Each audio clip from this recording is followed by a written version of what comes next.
I will be sharing 5 stories tonight, from stories of security guards, quarantine, and much more. A huge thank you to all of tonight's writers. Remember to send in your story if you'd like to have it featured. You can either submit it at my subreddit, r/slumberreads, or my email you can find in the description. Be sure to drop a like if you enjoy. Subscribing if you're new is also very much appreciated. Enjoy the video, and as always, wash your hands.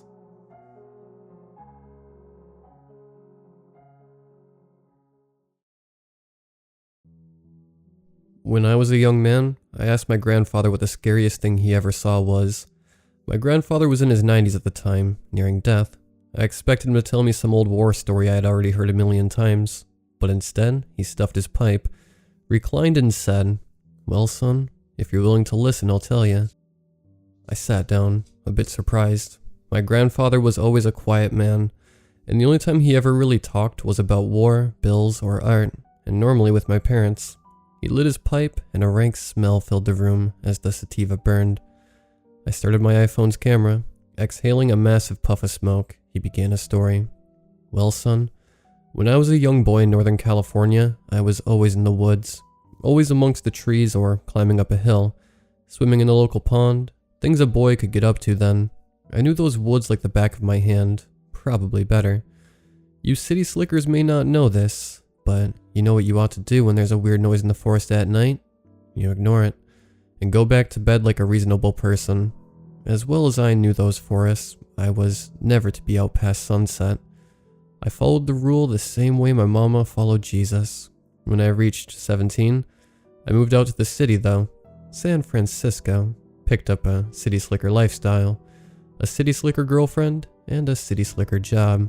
I went off to war when the time came, and I survived the European theater. A while passed while I was out at war, and my dad, your great-grandfather, decided that he ought to give me a place to settle with my wife out in the country, get back to my backwoods boy roots, along with a nice forestry job. I know you're probably already impatient, but I want you to live this story the way I did. The land was a glorious 40 acres, right on the edge of the redwood forest. It was a good-sized house we had, not big enough for all you, but just the right size for me and Darcy. There weren't too many other people around. My closest neighbor, Marcel, was a millionaire, and the next closest fellow was Jonathan, a Klansman type employed by Marcel. The first few weeks we lived there were scenic, perfect even. Then the noises started. Darcy, bless her soul, thought we ought to check it out, but I still knew the cardinal rule: go back to bed like a reasonable person. The redwoods were eerie too, like standing in the halls of giants. I always felt off there, but the pay was good and the house was mine, so we stayed. In the 3rd month of living there, I woke up to a fire burning in our front yard. I gave Darcy my shotgun and rushed out to put out the fire. Your grandmother was a black woman, and I am a white man. In the 40s, that was a big taboo. So at first I suspected Jonathan. Figured the bastard thought he would be clever and send us a message 1910 style. I decided to pay him a visit with big iron on my hip. Except when I went to pay him a visit, I found his house half burned. I went from spitting angry to concerned about him.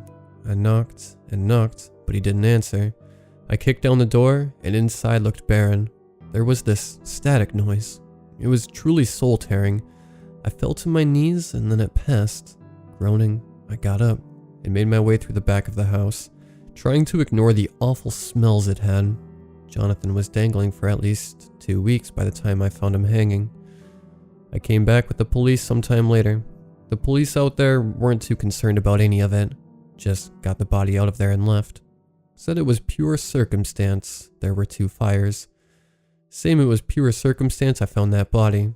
The next day, as I was doing my daily work, I heard the same buzz again. I fell to the ground as it intensified. I thought I saw a figure walk past me, but I passed out. I woke up sometime later in Marcel's house. I wandered a bit, dazed and confused, until I ran into a butler. The house was truly massive too, son, like a small castle. My entire stay there was incredibly surreal, but dinner was the worst. Marcel himself didn't seem real, dressed up in a white tux, a plastic smile, and a monotone voice. His butler was too quiet, obedient. There was true fear in that man's eyes.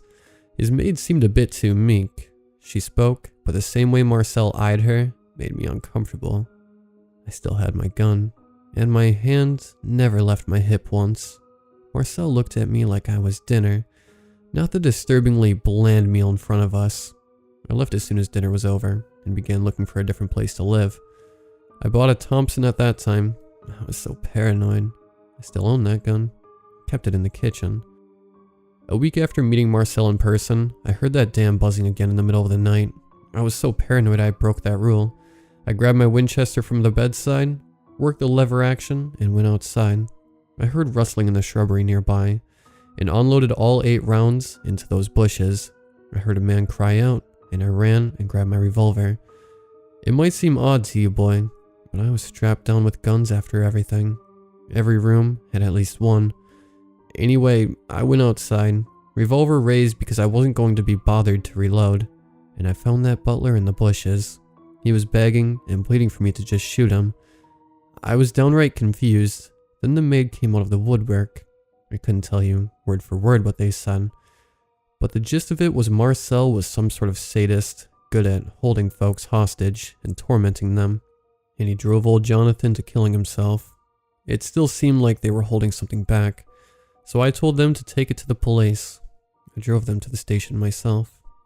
I waited down the road a little ways and walked into a little shop for a bite to eat. Outside, an old man sat with a cup. "For a dime, I'll offer you some wisdom," he said. I bit and tossed him a coin.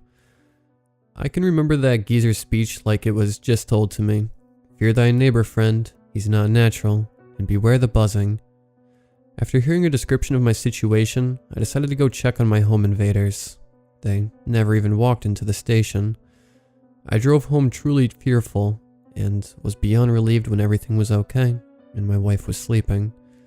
I was too scared to work, so I took the week off. I had about 10 grand in savings, and I started moving into a new house in a suburb. Everything was fine until the last day. Everything was out of the house. Spare the living room furniture and the guns. I drove up after leaving Marcy alone and heard the buzzing again. I nearly wrecked my Ford. I cautiously walked in with my revolver, and there the bastard was, sitting on my couch. Whatever he said to Marcy had her pale with fear. He pulled a gun out himself when he saw me, pointing it right at Marcy's head. "We won't be needing your gun, old sport. We've got mine here," he said. I dropped my gun and kicked it across the floor. "How about you grab me some coffee, and then we can discuss terms of employment," he told me. It was the scariest thing in the world to me. Knowing what he could do, having him in my house, holding a gun to my wife's head. The buzzing was a sort of background noise now. I noticed that the back door had been kicked down when I walked into the kitchen, the open doorway looking like an invite to freedom. But instead, I opened the cupboard and grabbed a Tommy gun. I always kept it loaded. The buzzing got louder, and I realized Marcel was getting up. I pivoted and saw him languidly walking towards me. His smug look of satisfaction turned to fear as he saw my gun, and I pumped him with 35 rounds of .32 ACP into his ass, and that white tux was a dark red in a few seconds. When the police got around to investigating it, they found 2 skeletons in a burned husk of a mansion. The tests they ran showed that it probably burned sometime in the 1890s. The police chalked it up to a sociopath pretending to be rich. I think that it's something else.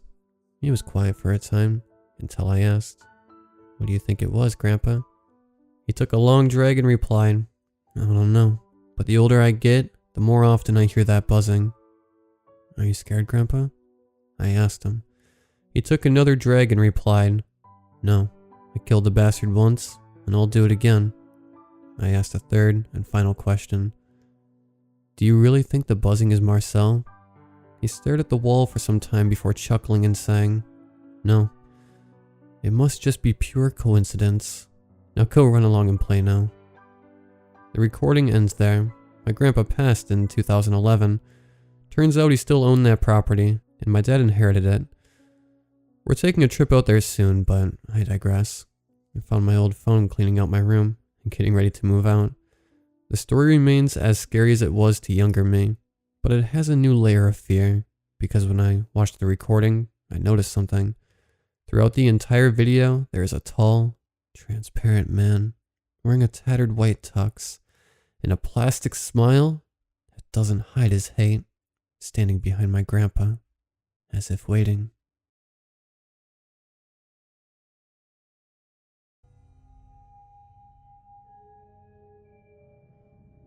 It was a normal evening. I'd had dinner, finished chatting with my friends online, and was about to go to sleep early. I'd been tired lately. As I was drifting off to sleep, I started hearing yelling, shouting. No, it was more like sobbing. I decided to ignore it. Plenty of strange stuff had happened since I moved here. Nothing is different from every other night. But as time went on, the sobbing turned to crying, and the crying turned to screaming. And after around 35 minutes of trying to sleep, I decided to bite the bullet and find out what was going on. As I left my house, I noticed it was darker than normal. It was only around 9:25. It shouldn't be near pitch black. It felt wrong. But as the screams grew louder and louder, all I could think about was what would be causing them. Crossing the road, I noticed nobody's cars were parked along the street. Another weird thing about this new neighborhood, I guess. Doesn't matter. As I just realized why it was so dark. Every streetlight up and down the street were out. All but one just outside a house about 1 block down from where I live. No, not a house. The house.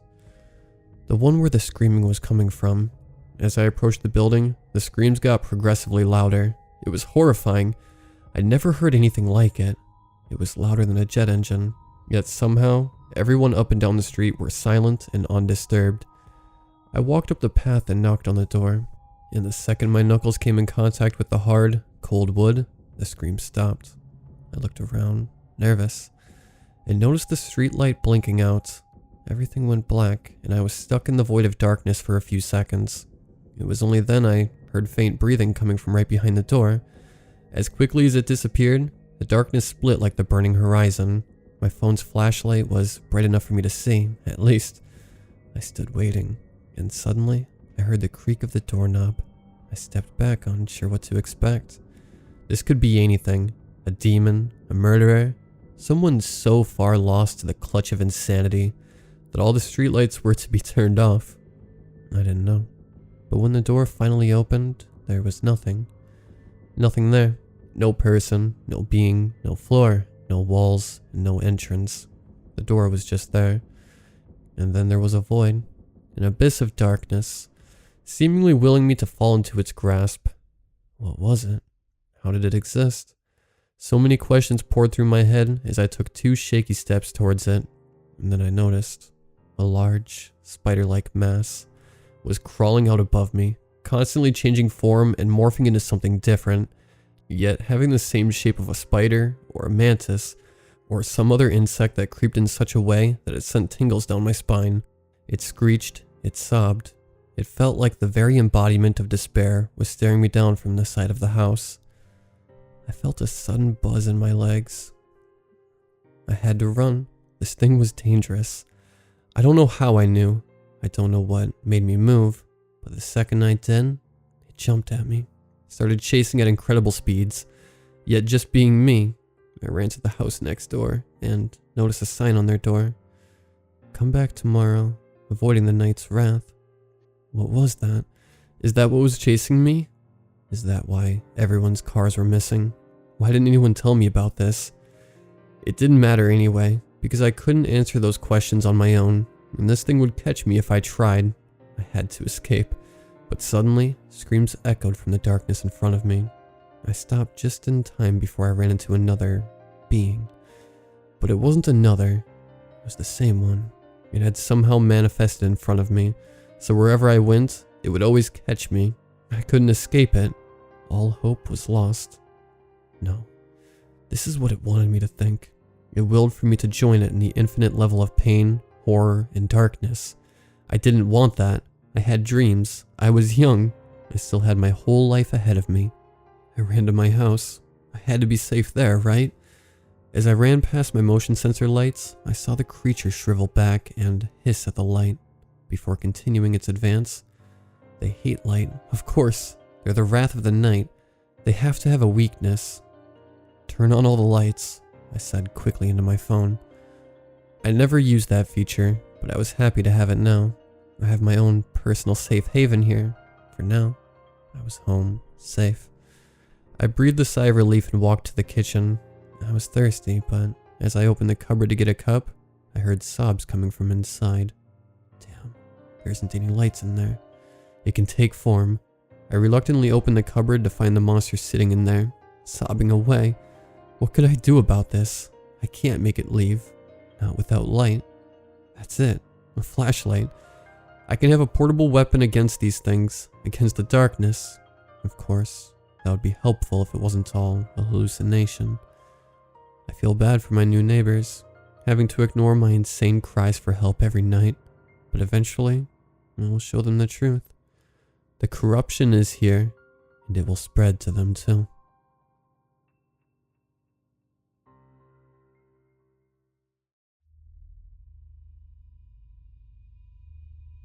It was hard growing up. Mom and Dad worked dead-end jobs at a town that wasn't exactly kind to people of our color. It wasn't uncommon for us to wake up and find our house had been vandalized, hateful words plastered onto our walls with spray paint. My dad just painted over them. Better to just look away. Like stickers with warm water, they came off easily, but the damage was already done. We were unwanted by almost everyone we ever talked to, an enemy decided by something we couldn't control.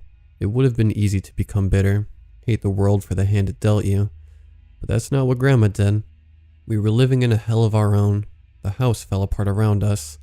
My parents worked all day just to have it all go towards paying off our growing debt, and our entire lives were attacked by people we didn't even know. But Grandma took everything with a smile on her face. She made it work. My grandma practically raised me. A day never went by I wasn't by her side. We were inseparable since birth, Mom said. The moment Grandma held me for the first time in her arms, I never let go. She was my favorite person in the world, a world full of things out to get me. She was different. She taught me to sing and dance, ugly and loud like nobody was watching. With her, every night was a special night. We would make forts out of couch cushions and spend the night in them, eating popcorn and watching movies, blocking out the world that was so rude to us. Mom and Dad both worked late, so Grandma and I had the whole house to ourselves. Plenty of room to play dress up and hide and seek. One thing I remember the most about her was her love for food. Every weekend she would have something cooked. Pies and brownies were her favorite. She said the sweetness made her happy. It made me happy too. Everything that came out of her oven was absolutely perfect. Everything had the perfect amount of flavor and sugar. She told me it was easier to understand baking than people. She was right. When I was 6, I came home with bruises and scrapes all over my body. A few older kids caught me when I was walking home from the bus stop. They hurt me and called me names. Their hatred for people like me shone to everyone like flags they waved around. After a few minutes, the police came and they stopped, running away like bugs when you shine a light at them. The police came too late though. I still remember the boys' words, burnt into my brain with cow brands. They told me I was nothing but a rat, a dirty, useless rat. I came home to Grandma on the porch with a rocking chair. Her face was worried. I was 30 minutes late. She ran straight to me once she saw me and I crumpled into her arms. She told me it would be okay, that things would get better, and I believed her. Later that week, the boys went missing. They were out on their bikes playing around and they didn't come back home. Grandma and I danced and sang all through the night when I found out what happened to them. Discovered at the bottom of a lake. Autopsies showed their stomachs were full of dead rats. Waterlogged and rotten, like the trash they were. The next day I woke up in one of our pillow forts without Grandma by my side. The indent in the pillow next to me looked wrong without Grandma's head to fill it. She never left without me, I thought. All of my life she stayed by my side. I looked all around the house for her, to no avail. In the kitchen, the bathroom, the bedrooms, even the backyard. She was nowhere. Disappeared into thin air. And for the first time in forever, I was alone. I tried to act normal. I got myself dressed and made breakfast. Chocolate cereal and orange juice. What Grandma always made for me. I tried, but it wasn't the same. I couldn't do it. My tears dripping into the cereal bowl like raindrops on a cloudy day. I tried calling Mom and Dad, but they didn't answer. The world was ending around me and I couldn't do anything about it. Grandma found me later that day, huddled underneath my bed, shaking and crying. She said she stopped by at a friend's house. Thought I could watch over myself for half an hour or so.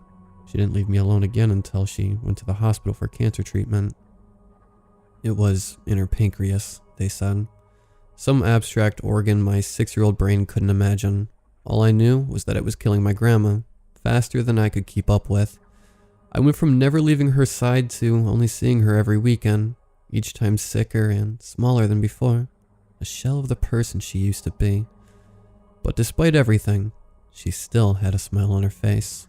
It was a month after she went into treatment. The doctor said she was putting up a good fight. I was coloring a coloring book in her lap while she sang to me, the two of us lying in the hospital bed. Some old sitcom was playing on the TV. Grandma said she liked the white noise. I could watch you color those flowers forever, she said, a smile on her face. I just nodded. Please don't leave me, Grandma. Can I stay the night? I asked. My words lingered in the air. Grandma's eyes were closed, like she was thinking. I don't know if there's room for you, sweet pea. You've gotten big lately. She tried to tickle me, but I pulled away. That's fine. I have things to do at home anyway. It wasn't fine. Oh, sweetheart. That reminds me. I left something in the basement for you. Before I had to come here. It's something special. You'll know it when you see it. What is it? You'll see. I'm sure it will make you happy, though. I looked up at her and she gave me a kiss on the cheek. I woke up in my parents' car. The sun was set and a light rain sprinkled outside. We were driving home. I must have fallen asleep in her arms. Please don't be the last time I see her. Before we got home, my parents stopped at a gas station. Stay in here, sweetie. We have to get gas. My mom kissed my cheek. Her tired hands played with my hair. Bye, Mama, I said, still drowsy from sleeping. I watched the hours pass in that car. My parents never came back out of the gas station. In fact, nobody came out. Everyone had vanished when I wasn't looking. I was alone again. The once bustling gas station was now completely empty.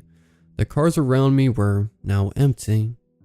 Almost as if the world around me had been completely frozen. Lost to time, I suppose. I looked outside the window for what seemed like hours. Not once did the clock change. 12:40. Those numbers stared at me like dead eyes. All knowing yet not moving. Gone from this world, taken away to someplace else. Somewhere far away. A silver crow flew down from the sky, its eyes red. Like a sniper's laser, they fixated on me. A flash of smoke appeared around the bird, and when it cleared, the crow was gone. Replaced by a man in red. He was shorter than any person I had ever seen. Smaller than me, even. He wore his long black hair in a tight bun. So tight that it looked like his skin would break any moment. His eyes were a deep yellow. A sickly yellow, and they looked straight at me. He moved to the side of the car and pressed his face against the window. Let me in, he mouthed. I shook my head. He brought his head back and smashed it into the window. Only a small crack was left on the window. It wasn't strong enough. Only a trickle of blood went down his forehead. The blood was black.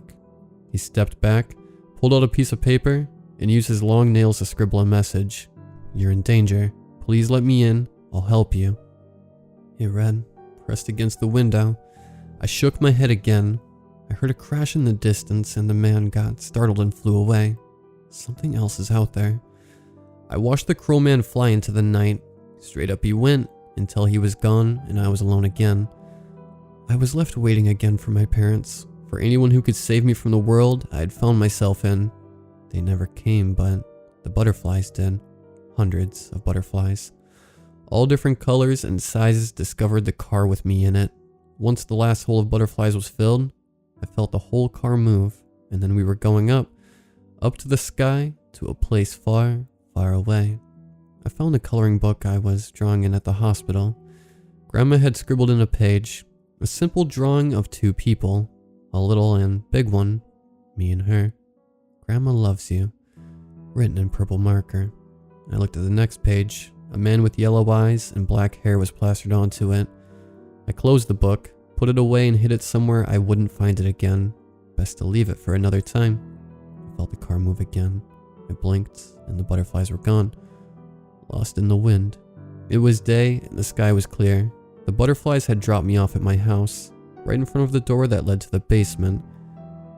I left something in the basement for you before I had to come here. It's something special. You'll know when you see it. Grandma's words echoed in my mind. The butterflies must have heard her too. I stepped out of the car, into a world I knew wasn't my own. The air smelled like pies. Grandma's pies. The basement was dark and moist, like somebody had left the door open when it was raining and now it was flooded. My wet shoes confirmed this. The water at the bottom of the basement was up to my knees. The one dying light bulb in the middle of the room guided me. I saw 2 fish swim around in the water. Their orange bodies glowed and sparkled. The spots on goldfish backs looked exactly like the ones that lived in my room when I was younger, but they died a year ago, and the goldfish that swam at my feet were almost a foot long. Nevertheless, they jumped and played at my feet, like long-lost friends. I knew when I touched them they would disappear, but I did it anyway. Sure enough, I bent down and they were gone. A box floated out from the darkness. To my baby, printed on the top in Grandma's handwriting. I opened the box. It smelled like pie inside. A sock monkey, soaked in water, sat in the box. His button eyes looked right through me. I picked him up, and he was heavier than I expected, like a real monkey. A string came out of his back, the kind you pull and then it says something. So I pulled the string, and sure enough it spoke to me. Give Mittens a candy. He said to me in a childish monkey voice. I looked in the box behind him and found a peppermint. He had a hole in his head, where his mouth should have been, so I pushed the mint into his mouth and closed it. Thank you. His head snapped back. Hello, young one. I am Mittens. You fed me, so now I will help you to do anything that is possible. Just give me the words and I'll start. He said it tentatively. I thought for a moment. You'll help me do anything? There are a few things I can't do, but we'll cross that road when we come to it. I thought more. Can you help me make my grandma better? I asked. That is something I can't. Your grandma isn't the kind of sick that people like me can fix. Oh, I said. Why? Well, your grandma is a witch. That's how she made me in the first place. Magic, and a lot of it. She messed with the wrong things and now she got herself hurt. I can help you minimize her suffering, give her a better life for how long she has left. But I cannot save her. Only you can do that, he said. A crash echoed from upstairs and we both jumped. The smell of pie had grown to fill the whole room. Looks like somebody has followed you here, the monkey said, sighing. Let's go, young one. This task is on me. I followed him up the stairs. The sound was coming from the kitchen, deep grunts followed by more crashing. I stood at the closed door with the monkey by my side. It opened on its own to reveal Grandma in the kitchen. She was making a pie. Oh, hello, darling. I've been waiting for you. Something wasn't right. She ran up to me and tried to hug me, but I backed away. Who are you? I asked. I'm your grandma, silly. But she wasn't. Everything was wrong about her. Her smile wasn't happy enough. It was forced. A fake smile for a fake woman. She grabbed her hand around my neck and squeezed. I closed my eyes and when I opened them again, my fake grandma was gone. A black hole stood in her place. The monkey snapped his fingers and it was gone again. Banished to a world of eternal darkness. Why must it end this way? He said. Let's go. I changed my mind. I think I can help your grandma now. Is that what you want? Couldn't believe it. Yeah. I wrapped my arms around his small body. Okay, let's go. He snapped his fingers again and we were outside my house. A hole opened up to the sewers. Take this path in the sewers. Follow wherever the wind takes you. I can't help you on your journey, but if you are successful, I'll be on the other side with you. Hopefully Grandma will be there too. He patted my head and disappeared. Alone again. The sewer smelled worse than anything I had ever smelled before. Rats and bugs crawled all over the ground. Like little monsters, they scurried away when I shined my flashlight at them. Gone too deep into the sewer. I walked on the dry parts of the ground. Each step took me further away from my home. There wasn't anything left for me back there, though. An empty house in an empty world. Nothing special about it. I turned around a corner and saw someone was waiting on the other side. A hunched over rat dressed in cloth stood in the path. His hair crawled with spiders and his eyes were white. Am I going the right way? I asked. No path is right. Just keep going, he replied, then disappeared. Please stop leaving me. I walked for days, along a path that never changed, the same old sewer for miles and miles. A few other rats paid me a visit, but none of them talked. All they did was stare. One of the rats had yellow eyes and black hair. He tried to follow me, but I shooed him away. Better not to take chances with things like that. The walking continued until I found the end of the tunnel. An awkward wall stationed in the middle of the path. Crude drawings of stick people were plastered all over the wall. Stay safe was written in big letters in the middle. I didn't feel safe. I looked up and saw a hatch in the ceiling. A smiley face was painted in yellow, covering the door. All I could do was open it. It was what I came to do. A bright light was behind the door, and so was the smell of a hospital. The door led to Grandma's hospital room, except Grandma wasn't there. Instead, the small man was in her place. Sit, child. He moved his arm and a chair flew through the air. It landed just in front of me. How was your journey? I imagine you experienced some hardships, he said. You can say that? And then he laughed. The type that rings in your ears and shakes the walls. The kind so loud, it was fake. My name is Wade Maddock Riddle, the ruler of the underworld, but you can call me Mr. Destiny. He held out his hand for me to shake it. I declined. His fingernails were cut all the way past the skin, so deep that dried blood lingered on his fingertips. Very well then. I suppose I wouldn't want to shake my hand either. Let my grandma go. This caught him by surprise. Darling, your grandma is a thief and a murderer. The worst of the witches out there, if you ask me. She killed a group of young boys in cold blood, made them eat rats before she drowned them. He laughed again. Honestly, she's a rat herself, if you ask me. Truly nothing good about. I stopped him. Take that back, I said. My blood was boiling. Oh, seems like you can't handle the truth. Very well then. No matter what you do, your grandma is out in the real world in a coffin. She died last night when you fell asleep in her arms. I heard that you accidentally pulled some tube or something and killed her. Don't worry though. The death you gave her was much better than the one I would have given her. He chuckled. He had been getting closer with each word. His face now inches from mine. I brought my hand back and slapped him across the face. You little.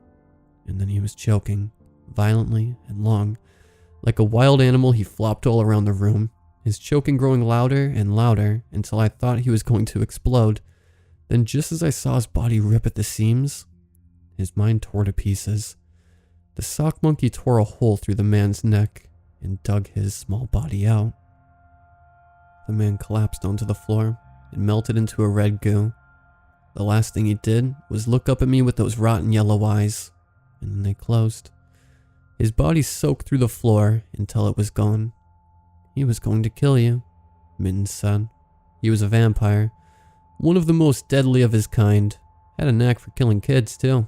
My guess is you would have been stuffed with rats until you exploded, just like someone else you know. Where's Grandma? I asked. Somewhere far, far away. I can take you to her. Would you like that? I nodded. Okay then. He snapped his fingers, and then I woke up in the faraway place Grandma was. I was in her arms, just like when I fell asleep in the hospital. Except instead of being in the hospital, we were home. Are you awake, sweetheart? You've sure slept for a while. Would you like for me to make us breakfast? She asked. I think I can make it today. You wait here. The first place I went was the basement. The monkey was gone. Only a paper was left in its place in the box. Be safe, it read.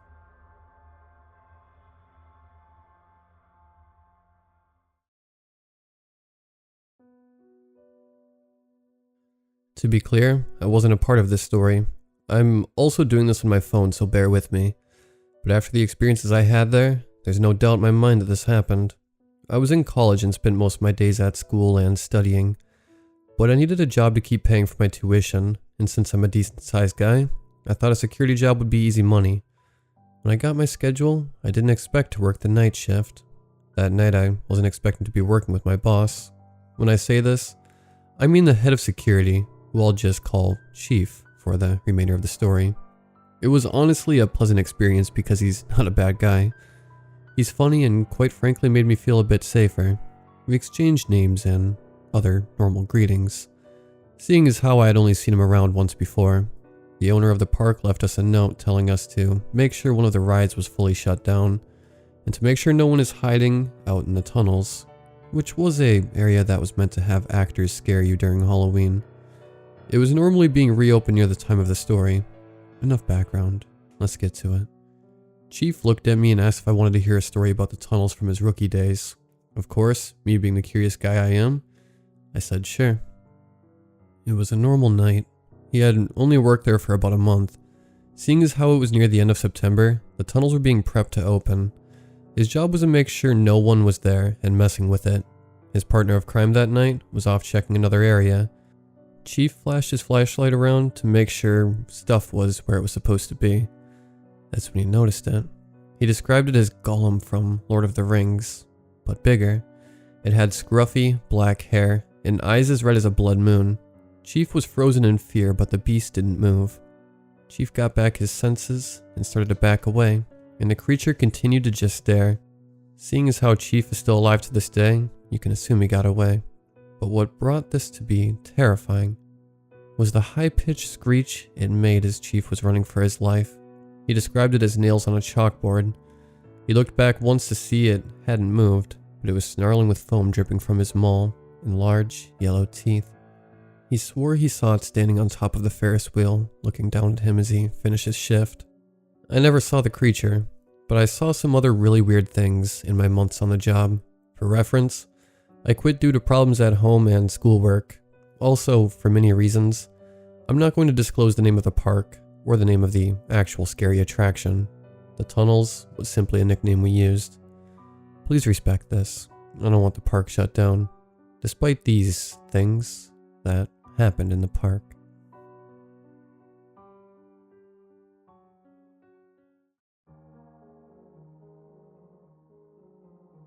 When the quarantine began, I thought life couldn't get any worse, but it only took a week of silent streets and empty lots for that to change. On the 7th night, sitting and staring across the block from the window of my apartment, I saw something move. Initially, my interest was idle. I'd had less than nothing to do for a full week. I'd secured the internet, watched every movie, and played every game. Only a couple blocks from the edge of endless farmland, there was nothing to do. When the fun ran out, I simply sat at the window and took in the motionless neighborhood. A nebulous sense of longing kept me posted as a lookout for anything that might signal a change. So, when I saw movement, I waited. It took 12 minutes for the motion to happen again. It was quick, a mere instant, and would have been missed if I'd had anything better to do. Studying that motion a second time, it occurred to me that there was probably something out there. Idle curiosity became active interest, and I peered at the night-shadowed intersection of fences and sidewalk from my third-floor vantage point for another 20 minutes. Curiously, there was no subtlety to it. There was no attempt to remain hidden. I couldn't fathom what it was at first, so I tried to make sense of it. Was someone climbing a tree and casting a shadow somehow? There was definitely an aspect of two grasping arms and a silhouette of a head, but the shape itself didn't make sense. I saw no other source. Nothing between the pale azure streetlights and the ground to make such an impression, but that couldn't be right. The shadowy object on the ground, taken purely on its own merits, would have to have been an oversized torso pulling itself along the sidewalk with two long spindly arms. There was no fear, not yet. I had a worldview, and I was secure in it. I told myself that I wasn't seeing it right, or that somebody was playing a prank. Still, there was fascination. I sat, captivated, as the silhouette of a torso dragged itself down the opposite sidewalk under a dark, cloudy night sky, intermittently illuminated by lonely blue streetlights and flare-dotted urban sprawl. In fact, I smiled. This clearly impossible entity was going about its business in a world that had no place for it. Whatever that thing was, it couldn't happen here. I stared right at it, and I refused to believe it. 2 floors below my vantage point, the door of my apartment building opened, and a Mexican woman I recognized as a fellow tenant emerged, 2 heavy bags of trash in hand. She waddled for the dumpster around the corner. I briefly felt indignant that she was going outside so brazenly, but of course, we were allowed to go outside in brief and limited ways. It was just a trash run. She was still a prisoner just like me. As she exited the front gate and turned in the direction of the neighborhood dumpster, my eyes snapped back to the thing that couldn't possibly be real. It was only a few feet away, directly across the street from her, but hidden by breeze-shifting shadows. I watched in disbelief as its head turned toward her. It reached out an uncannily long arm and started dragging itself across asphalt. I could just about see my fellow tenant if I leaned out the window. She pushed one bag over the edge of the dumpster and let it fall. After stretching her wrists, she began hefting the second bag. She was taking too long, and she was facing the wrong way. I raised my hand half-heartedly. I made a weak sound too, a sort of sound. It wasn't real. I didn't want to come off hysterical. What would even happen if I said something? She would turn, see nothing, and think I was a loon. She tipped the second bag over the edge of the dumpster, then sighed, stretched her wrists, and turned around to head back in. Instead, she stopped. Just like me, she stared, not comprehending. They weren't arms. Whatever it had been dragging itself with, those appendages weren't arms. One curled around her shin in weird angular ways. Her scream echoed with the shattered remnants of my worldview, collapsing like so much broken glass. My broken beliefs rained down around my thoughts, paralyzing me as I watched her stumble backwards, barely avoiding its grasp. She ran for the gate and punched in the code. The small red light indicated she'd entered the wrong numbers by accident, something I myself did often. I whispered encouragement as she punched in the numbers again. Red again. My encouragement became soft cussing as the other limb ratcheted toward her feet. She pressed the numbers one more time. Green. She pushed through the gate, slammed it behind her, and ran screaming for the front of the building. Heads began emerging from windows below as my fellow tenants peered out in response to the noise. They couldn't see it. The gate and the fence were too tall for people on the first and second floors. I was the only one who truly understood. There were other tenants on the third floor, but they were around a corner, and their windows were pointed at other apartments. They didn't know. One shouted up to me in Askins, but I just shook my head. How could I possibly convey what I'd seen? They still had the old worldview, and they would reject anything I had to say until they saw the truth themselves. I turned off my light, wrapped myself in blankets, slid the curtain shut, and peered out through a small gap. The torso thing dragged itself past the dumpster and out of sight, but it was hardly the last shadow to move in the night. None were close enough to make sense of, and they all could easily have been figments of my electrified imagination, but there was no longer any denying that there was something out there. Humanity had retreated from the streets and valleys of the land. The news had spoken of wildlife returning to fill the void, of dolphins visiting beaches, and wolves walking through parking lots, and apparently there was more out there in the fringes of the world than dreamt of my naive picture of how things ought to be. No, not mine. The picture of how things ought to be had been carefully pitched for me by others. Did I truly know anything at all? I cowered in my bedroom, watching the dark, glimmering night, and I did nothing. After all, I wasn't really in danger. Not yet. I was on the third floor, and I would no doubt be woken by screaming long before any risk reached me. We had fences, we had a gate, and we had sturdy walls. We could just wait it out, I told myself. My blanket seemed useless. Sentimentality was a joke. I was wearing sweatpants I'd had for 10 years. Always comfortable, always my favorite. There was no security in that feeling now. My life was made of balsa wood and masking tape, and had none of the sturdiness I'd so arrogantly come to assume. Shaken to my core, I abandoned my blanket cocoon and began pacing my apartment. I needed something to stop this feeling of nerve-burning terror. I couldn't rest, couldn't stop moving, couldn't find balance. I was compelled, even tortured. Our building had a central lounge on the second floor, and we'd stored an emergency stack of food boxes there as a sort of communal show of solidarity. I intended to take them before anyone knew something was wrong outside. That way, I would have a backup plan. If the situation really fell apart, I could barricade my door and window and hold up until it all blew over. With a backup plan like that, I could finally end this tortured, nerve-wracking fear. I knew it was wrong. I felt ashamed throughout the entire walk along the hallway and down the stairs.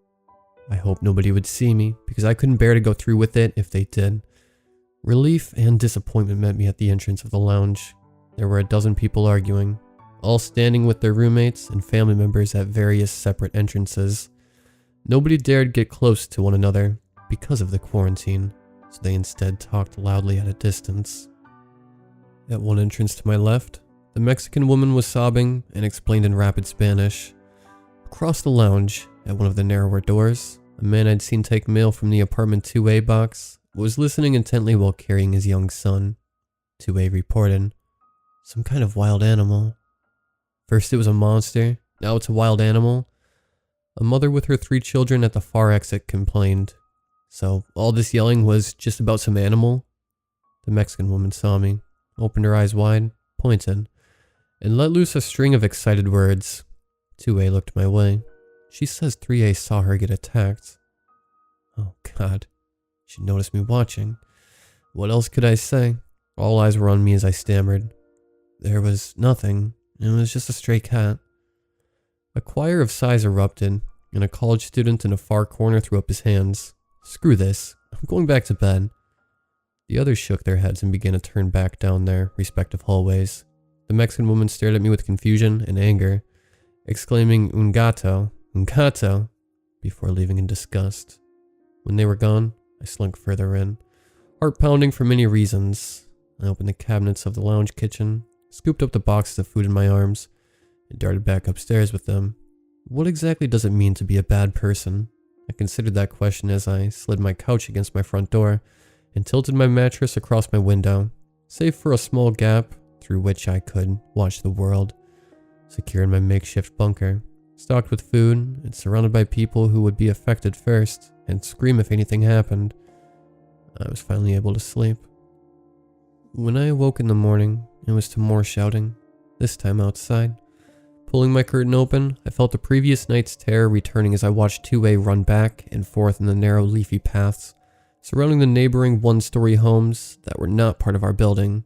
To my left, a grocery store delivery truck careened away. Where the truck and the man had met, a pile of bags remained, while 2A himself held too close to his chest as he played a horrible game of tag with. What the hell was that? This was no half-seen shadowy thing lurching about in the night. This loped. It was bleeding, but it was not wounded. The crimson drops smoked under the sun as they burned the grass. 2A threw one of his bags at it, then dashed the other way, and I was a bad person. I dreamt about the shame. Compelled by that pain, now a greater torture than my nerves, I finally shouted, "Left!" 2A looked up past the ivy-covered fences and saw me. "Left!" I shouted again, pointing. "It's going around. It's trying to cut you off." He clutched his remaining bag and ran left. The bleeding and loping thing bashed its tusks against the fence where he would have been, finding nothing but wood. Someone was holding the front door open below. Recalling the code problems from the night before, I screamed at her, "Go open the gate!" She looked up at me surprised. "The gates! Get the gate for him!" Finally comprehending, she dashed out, held the button on our side, and opened the gate just in time for him to charge through. She was visibly considering going after some of the grocery bags left on the sidewalk, but she looked at me first. I shook my head. The loping thing was coming down the leafy alley. Wisely, she chose to shut the gate, pausing just long enough to snap a picture through the bars. She ran back into the building. The loud talking in the lounge had graduated to yelling. When I arrived, 2A was quite animated. Somebody took the food here. I wouldn't have had to order groceries early if the reserve had still been here. That college student replied without actually replying. I've already tried talking about it online. Nobody will believe us. I've already posted the shot 1C got of the bleeding creature, but people are just saying it's a shitty Photoshop. 2A insisted. Somebody took the food. Somebody here knew it was coming and did nothing. From one of the entrances, the Mexican woman looked my way with narrowed eyes. He refused to believe her. No, 3A helped me. We gotta figure out who really did it. Tense, but relieved. I thought to suggest calling the police, but then dismissed the notion, remembering that would just add a new problem for us rather than solving the current one. The single mom with the 3 kids, who I'd overheard was 2D, interrupted. Enough with the accusations. We're safe here, right? It's just weird solitary creatures roaming around. We just have to make it a couple weeks. So when we order groceries, we just look out for each other and we'll be fine. I was the only one who could truly see the neighborhood. I supported her take on things so that the communal ire wouldn't focus on me, but that meant I was on lookout duty more or less permanently. There's no one to look out for me though, since we can't go in each other's apartments without risking spreading the virus. The thought came to me like a stroke of genius. I floated out of my body as I dared to say, so I can't run out there for deliveries. Can people give me a piece of food when I look out for them? The tension in the room faded as my fellow tenants agreed to that reasonable proposal. The only one who remained unhappy was the Mexican woman, who continued to glare at me. To our credit, the system worked fine as long as everything went according to plan. For 5 weeks, I never had to take a single risk, and the neighbors had no idea how much food began to pile up in my living room and bedroom, as each person gave me 1 box or head of lettuce or bag of apples, or whatever else they could spare from each run. Every family had to order groceries, and none were really aware of the schedules of the others, so none realized I was shouting directions 10 or 15 times a day. It wasn't just groceries either. There were deliveries of medical supplies, video games, movies, toys for kids, sometimes clothes. We were basically being entirely supplied by overworked delivery drivers, and none of those drivers dared to get out of their vehicles.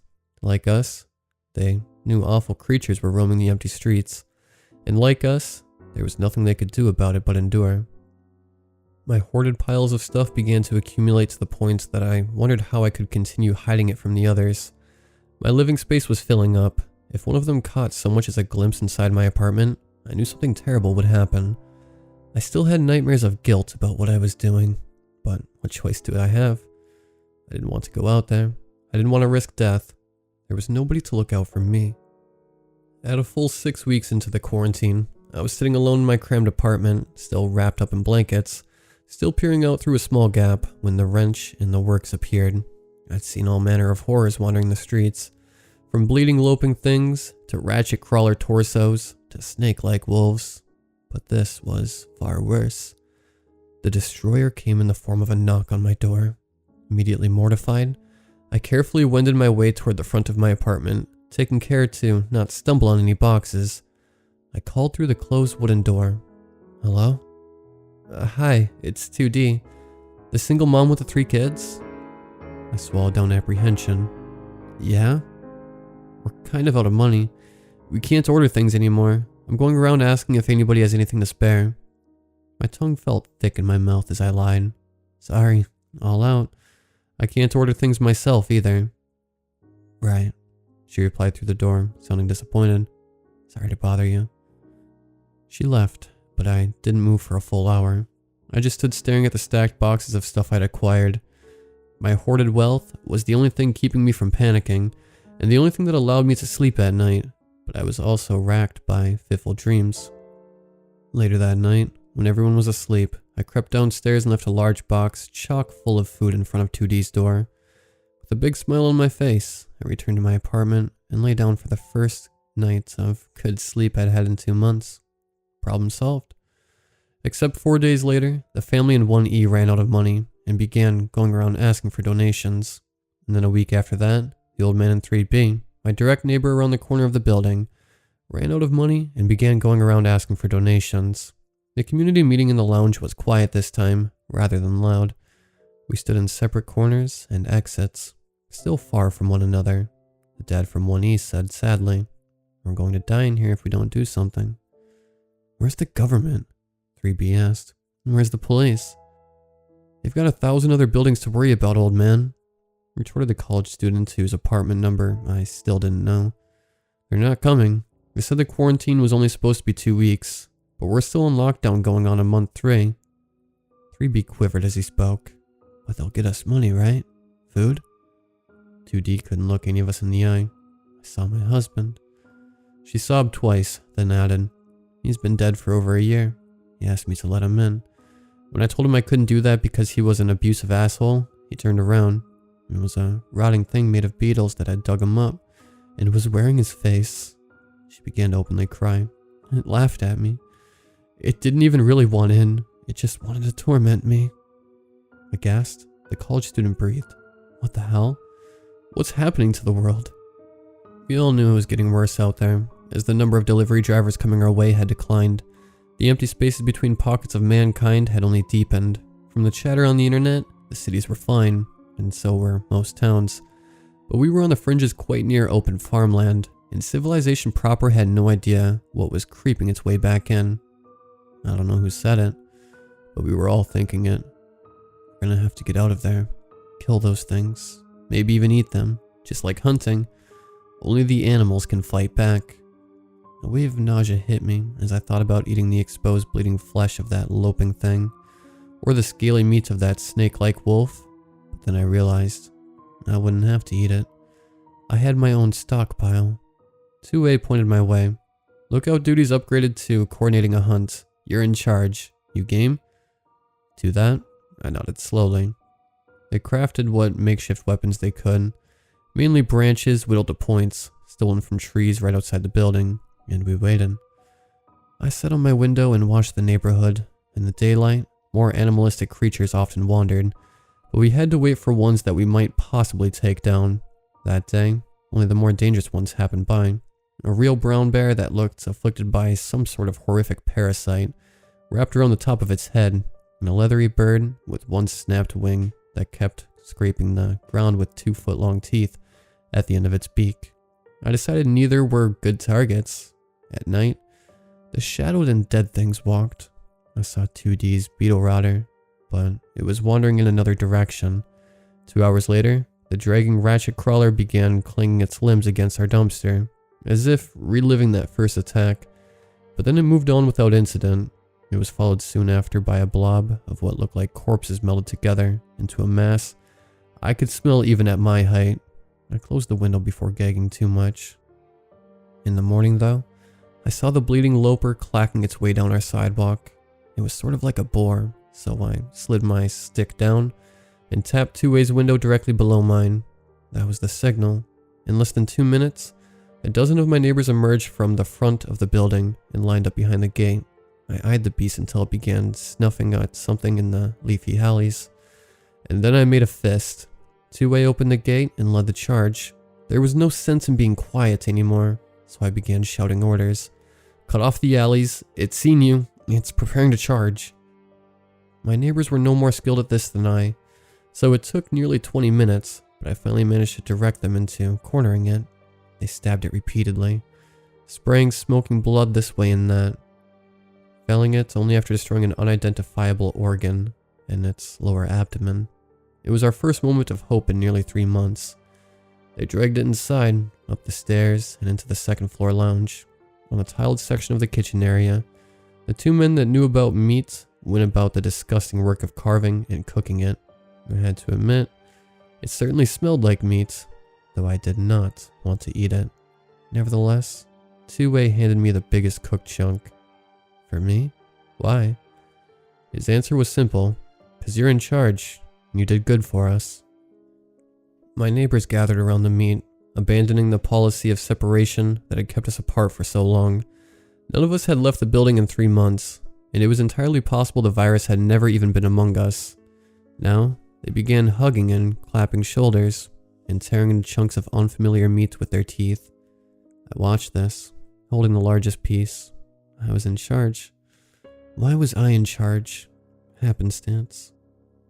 3A had been the least valued apartment when I'd moved in, because it was up 2 flights of stairs and facing the street.